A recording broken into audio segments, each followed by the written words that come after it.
ગુજરાતના mini India ગણાતા સુરતના ઉધના જંકશન પર મોટી સંખ્યામાં મુસાફરો ઉમટી પડતા અફરાતફરી મચી જવા પામી છે.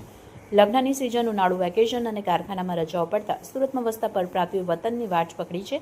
જોકે રેલવે સ્ટેશન પર લાંબા સમયથી ટ્રેનની રાહ જોઈ રહેલા મુસાફરોની ધીરજ ખૂટતા નાસભાગ મચી જવા પામી હતી. આખરે પોલીસ દ્વારા હળવો બળપ્રયોગ કરીને ભીડને કાબૂમાં લીધી છે. હકીકતમાં ઉધના રેલવે સ્ટેશન પર મોટી સંખ્યામાં મુસાફરો પોતાના વતન જતી ટ્રેનની રાહ જોઈ રહ્યા હતા. જોકે મુસાફરોની સરખામણીમાં ટ્રેનોની સંખ્યા ઓછી હોવાને પરિણામે ઉધના રેલવે સ્ટેશન પર અફરાતફરી જેવો માહોલ સર્જાયો. મુસાફરોને મજબૂરીવશ ભૂખ્યા તરસ્યા રહીને લાઇનોમાં ઊભા રહેવું પડ્યું હતું.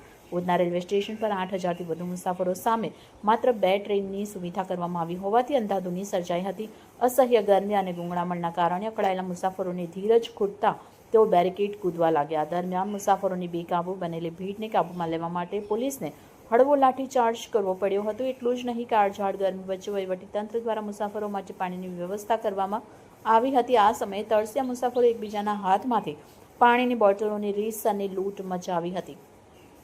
આ અંગે રેલવે અધિકારી અનુભવ સક્સેનાએ જણાવ્યું કે હાલ ઉનાળુ સિઝન ચાલી રહી હોવાથી મુસાફરો માટે અમે સ્પેશિયલ ટ્રેન દોડાવી રહ્યા છે.